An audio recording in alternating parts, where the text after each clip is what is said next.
Assalamualaikum warahmatullahi wabarakatuh. Perkenalkan saya Romi Antoni. Pada kesempatan kali ini saya dan teman saya akan mempresentasikan hasil review sebuah jurnal. Jurnalnya juga kami dapat dari Google ya, ataupun merupakan tugas kuliah kami yang sudah disediakan oleh dosen dan kami akan mereviewnya. Bagaimana cara mereviewnya dan bagaimana bentuk jurnalnya? Simak video saya. Baiklah, ini jurnal kita yang akan kita review ya, Kerangka Kerja Manajemen Keamanan berdasarkan ISO 27000. Jadi ini isinya dan langsung saja ke hasil review jurnal yang sudah kami kerjakan dan akan kami bacakan satu persatu. Baiklah, judul jurnal kita adalah Kerangka Kerja Manajemen Keamanan berdasarkan ISO 27000 beserta turunannya untuk sistem pada e-government.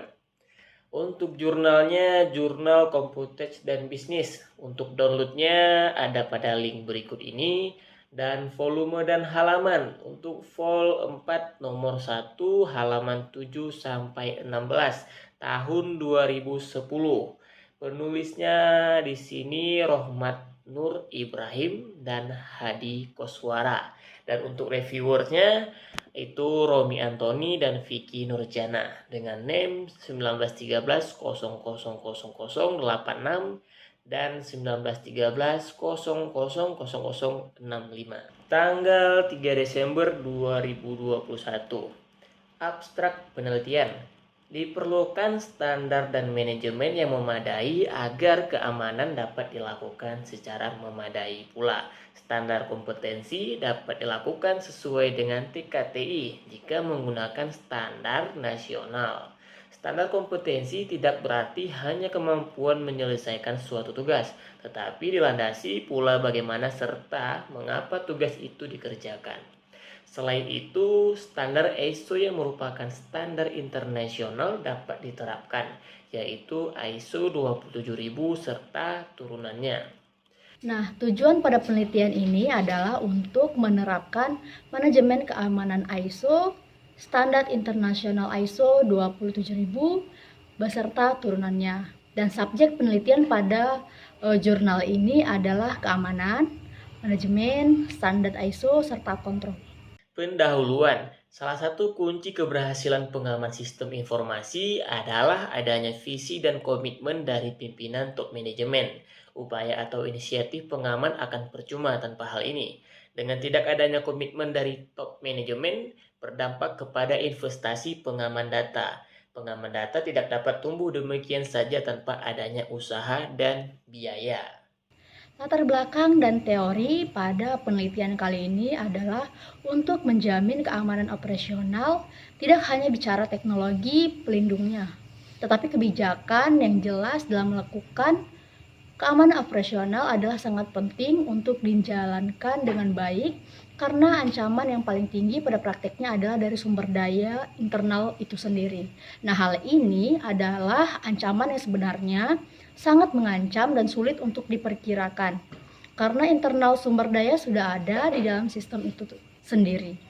Nah, metode yang digunakan pada jurnal ini adalah metode kualitatif. Langkah penelitian apa yang digunakan pada jurnal ini? Yaitu menggunakan metodologi dengan urutan langkah, yaitu studi literatur, pemilihan studi kasus, rumusan masalah, desain solusi, serta dokumentasi. Jadi pada jurnal ini tidak dituliskan langkah-langkah penelitiannya, tetapi kami sebagai reviewers mencoba untuk menganalisa sekiranya apa saja langkah-langkah yang terdapat pada jurnal berikut. Selanjutnya hasil penelitian. Jadi pada jurnal ini setelah penelitiannya dapatlah hasil susunan manajemen untuk kepegawaian staf bidang keamanan teknologi informasi yang terdapat Director of Program Operation atau CIO atau Kepala Departemen.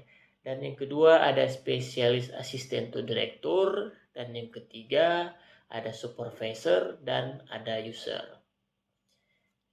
Nah, dalam penelitian kali ini, penulis menemukan beberapa temuan penelitian Yaitu selain peran utama dari top manajemen, masih terdapat lagi masalah pengamanan sistem informasi, seperti kesalahan desain yang terjadi pada tahap desain, di mana keamanan seringkali diabaikan atau dipikirkan belakangan. Yang kedua ada kesalahan implementasi. Nah, ini terjadi pada saat desain diimplementasikan menjadi sebuah aplikasi atau sistem. Nah, sistem informasi ini diimplementasikan dengan menggunakan software. Nah, sayangnya para pengembang software seringkali tidak memiliki pengetahuan. Yang selanjutnya itu ada kesalahan konfigurasi.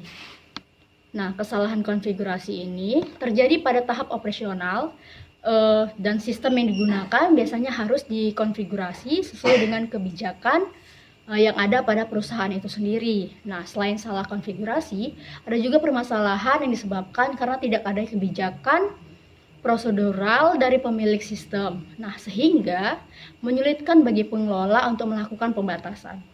Selanjutnya ada juga kesalahan dari penggunaan yang terjadi pada tahap operasional juga. Nah, kadang-kadang karena sistem terlalu kompleks sementara sumber daya yang disediakan sangat terbatas, maka dimungkinkan adanya kesalahan dalam penggunaannya.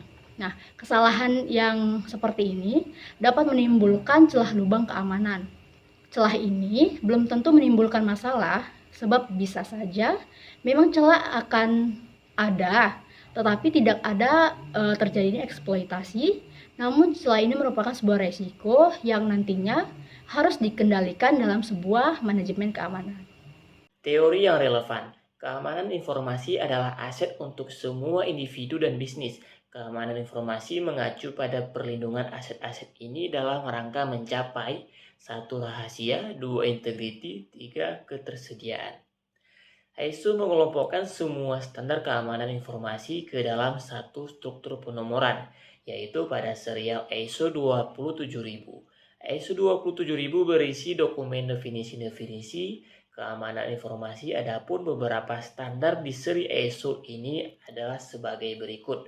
Yang pertama ada ISO 27001 berisi aspek-aspek pendukung realisasi serta implementasi sistem manajemen keamanan informasi perusahaan.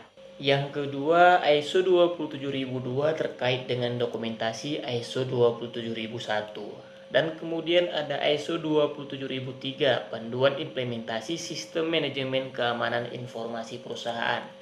Ada ISO 27004, dokumen yang berisi matriks dan pengukuran keberhasilan implementasi sistem manajemen keamanan informasi. Ada ISO 27005, dokumen panduan pelaksana manajemen risiko. Ada ISO 27006, dokumen panduan untuk sertifikasi sistem. Ada ISO 27007 dengan dokumen panduan audit sistem manajemen keamanan informasi perusahaan. Kesimpulan dalam jurnal ini adalah penerapan sistem keamanan dalam sebuah organisasi yang ideal tentunya harus memenuhi persyaratan standarisasi sesuai dengan ketentuan yang berlaku pada standar sistem keamanan ISO.